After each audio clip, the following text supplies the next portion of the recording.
राजस्थान की राजनीति उबाल ले रही है। एक तरफ तापमान बढ़ रहा है, गर्मी सता रही है और इसी गर्मी के बीच सियासत भी गर्म हो गई है। और वजह है धौलपुर में दिया गया मुख्यमंत्री अशोक गहलोत का एक बयान। इशारों में गहलोत साहब ने पूर्व मुख्यमंत्री वसुंधरा राजे की तारीफ की, लेकिन तारीफ के बहाने उनके लिए एक नया राजनीतिक संकट खड़ा कर दिया। लेकिन आरोप थे सचिन पायलट पर और बहाना था मानेसर की वो घटना जो जब तब अशोक गहलोत साहब को परेशान कर देती है। आज उसी आरोप का जवाब दिया राजस्थान के पूर्व उप मुख्यमंत्री, पीसीसी के चीफ रहे और पूर्व केंद्रीय मंत्री सचिन पायलट ने। आप देख रहे हैं थिंक 360 और मैं हूं श्रीपाल सक्तावत और आज चर्चा हमारे खास कार्यक्रम इन दिनों में सचिन पायलट और अशोक गहलोत के बीच जारी इस राजनीतिक विवाद की। जैसा कि आपको पता ही है कि अशोक गहलोत कोई भी ऐसा मौका नहीं छोड़ना चाहते जिसके बहाने से सचिन पायलट पर वो आक्रमण नहीं करें, और इसी तरह से सचिन पायलट भी कोई मौका नहीं छोड़ते। जब उनके ऊपर आरोप लगता है तो वो उसी तरह से पलटवार करते हैं। वार पलटवार के इस खेल में कांग्रेस एक ऐसी स्थिति में खड़ी है जिसे समझ नहीं आ रहा कि वो इससे निपटे तो कैसे निपटे। कांग्रेस हाईकमान मूकदर्शक की मुद्रा में है, कर्नाटक में चुनाव है और इसी बीच राजस्थान में ये जो राजनीतिक संकट गहराया है उसने कांग्रेस के लिए मुश्किलें खड़ी कर दी है। लेकिन उससे ज़्यादा बड़ी मुश्किल खड़ी की है पूर्व मुख्यमंत्री वसुंधरा राजे सिंधिया के सामने। गहलोत ने बयान दिया कि मानेसर कांड के बहाने केंद्रीय गृह मंत्री अमित शाह, केंद्रीय मंत्री धर्मेंद्र प्रधान और केंद्रीय मंत्री गजेंद्र सिंह शेखावत ने कांग्रेस के ही कुछ विधायकों के साथ मिलकर के सरकार को गिराने की कोशिश की। आरोप ये भी था कि अमित शाह ने और धर्मेंद्र प्रधान ने या बीजेपी ने पायलट समर्थकों को या कांग्रेस के विधायकों को खरीदने की कोशिश की, उनको बाकायदा 10-10, 15-15 करोड़ रुपए का भुगतान भी किया। इसी आरोप के जवाब में आज सचिन पायलट आक्रामक हुए। सचिन पायलट ने जमकर पलटवार किया और भ्रष्टाचार के मुद्दे पर न केवल गहलोत को घेरा बल्कि पूर्व मुख्यमंत्री वसुंधरा राजे पर भी निशाने साध दिए। कांग्रेस की इस लड़ाई में सबसे ज़्यादा निशाने पर हैं तो पूर्व मुख्यमंत्री वसुंधरा राजे। गहलोत तारीफ के बहाने से वसुंधरा राजे पर पलटवार कर रहे हैं तो सचिन पायलट गहलोत के बहाने वसुंधरा राजे को निशाने पर ले रहे हैं। इसकी वजह क्या हो सकती है? इसकी वजह है कर्नाटक चुनाव के बाद राजस्थान में होने वाले कुछ राजनीतिक परिवर्तन। माना जा रहा है कि अगर बीजेपी कर्नाटक में कमज़ोर होती है तो वसुंधरा राजे सिंधिया के लिए संभावनाओं के द्वार खुल जाएंगे।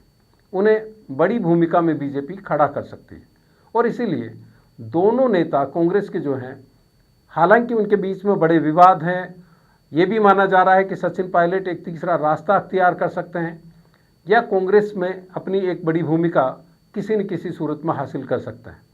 ऐसे में उन दोनों को लगता है कि अगली चुनावी लड़ाई में वसुंधरा राजे सिंधिया उनके सामने होंगी।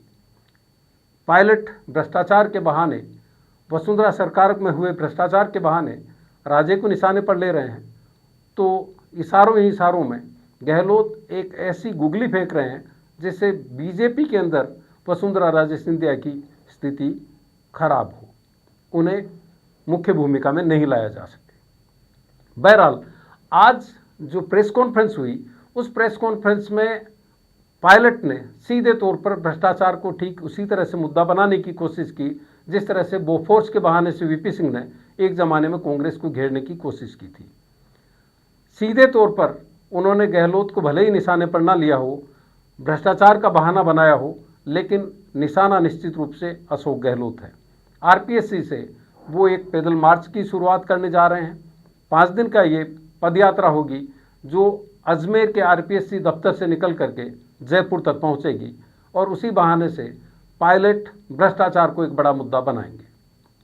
पायलट ने कहा है कि पेपर लीक राजस्थान की सबसे शर्मनाक घटना है जिसने लाखों बच्चों के भविष्य को अंधकार में डाल दिया है और इसीलिए उन्होंने आरपीएससी को अपना केंद्र बिंदु बनाया है आपको ज्ञात होगा कि आरपीएससी में इन दिनों सब इंस्पेक्टर के इंटरव्यू चल रहे हैं।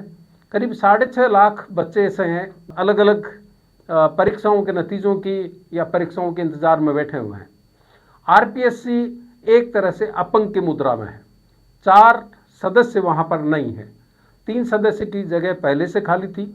एक सदस्य बाबूलाल कटारा को बर्खास्त करने की सिफारिश सरकार की तरफ से राष्ट्रपति को भेजी जा चुके हैं। आरोपों के घेरे में पूरी आरपीएससी है। वहां पर कोरम पूरा नहीं हो रहा, पूरा बोर्ड नहीं बन रहा, और इसी बीच सब इंस्पेक्टर के इंटरव्यू शुरू कर दिए गए हैं। जो मौजूदा सदस्य हैं उनमें से एक जसवीर राठी की तबीयत ठीक नहीं है, वो उनका लगातार इलाज चल रहा है। ऐसे में किस तरह से आरपीएससी काम कर रही होगी वो एक अपने आप में सवाल है। लेकिन पायलट ने मुद्दा बनाया है पेपर लीक को, आरपीएससी के अधिकारियों या आरपीएससी के मेंबर्स की उसमें संलिप्तता को, और साथ ही पिछली सरकार में हुए भ्रष्टाचार के मुद्दों की अब तक जांच नहीं होने को। और पायलट को लगता है कि भ्रष्टाचार के इसी मुद्दे को वो वीपी सिंह की तरह उछाल कर उभार कर गहलोत के लिए मुश्किल खड़ी कर सकता है। अब सवाल ये खड़ा होता है कि गहलोत अचानक आक्रामक क्यों होते हैं। उसके पीछे की कहानी ये है कि जब जब प्रियंका गांधी की तरफ से कांग्रेस में दबाव बनता है कि सचिन पायलट को एक बड़ी भूमिका में लाना चाहिए, उन्हें उनका हिस्सा दिया जाना चाहिए, उनकी हिस्सेदारी दी जानी चाहिए सत्ता में, उनके समर्थकों को सत्ता में प्रमुख भूमिका दी जानी चाहिए, उसी वक्त बताते हैं कि गहलोत इस तरह के आक्रामक अंदाज में आते हैं। सीधे तौर पर कहें तो गहलोत पायलट को नहीं प्रियंका गांधी को भी चुनौती दे रहे हैं। हालांकि बहाना वो मानेसर कांड को बनाते हैं, लेकिन मानेसर कांड के वक्त की अगर कहानी को हम समझने की कोशिश करेंगे तो आपको और हमें सबको ये याद आएगा कि मानेसर के वक्त में बाकायदा कांग्रेस का एक समूह जो था प्रियंका गांधी के नेतृत्व में, उसने ये कोशिश की थी कि डैमेज कंट्रोल हो और पायलट को किसी तरह से मनाया जाए। पायलट के समर्थकों को वापस मंत्रिमंडल में शामिल किया गया, संगठन में उनको जगह दी गई और कोशिश हुई कि कांग्रेस को मजबूत खड़ा किया जाए। लेकिन अब प्रियंका गांधी का खेमा, खासतौर पर आचार्य प्रमोद कृष्ण जैसे नेता, इस पक्ष में है कि या तो पायलट को मुख्यमंत्री की सीट दी जाए या पायलट को पीसीसी चीफ बना करके और उनके जो समर्थक हैं या कांग्रेस की जीत की संभावनाओं को वापस तलाशा जाए। जब भी ये दबाव होता है तो गहलोत मुखर मुद्रा में होते हैं। और कांग्रेस की अंदरूनी राजनीति को जानने वाले ये भी कहते हैं कि कांग्रेस का एक बड़ा धड़ा जिसमें गांधी परिवार की असहमतियां भी शामिल है, वो पायलट को एक बड़ी भूमिका में देखना नहीं चाहता। लेकिन प्रियंका गांधी चाहती है कि कांग्रेस के भविष्य के लिए पायलट जैसे नेताओं को सहेज कर रखा जाए, क्योंकि वो एसेट है। जहाँ तक एसेट की बात है, राहुल गांधी ने भी उनको कई बार एसेट के तौर पर रेखांकित करने की कोशिश की। लेकिन गहलोत जो अब तक राजनीति अपने अंदाज में करते रहे, आज से 3 दशक पहले उन्होंने जिस आक्रामक मुद्रा में राजनीति शुरू की, मुख्य भूमिका में आए और मदेरणा, मिर्धा, नवल किशोर शर्मा जैसे नेताओं को निपटाते हुए चले गए, वही गहलोत अब पायलट को लेकर बेचैन होते हैं। जब जब पायलट के लिए दबाव बनता है वो पायलट को घेरे में लेते हैं और कांग्रेस अंदर ही अंदर कुलबुलाती हुई नजर आती है।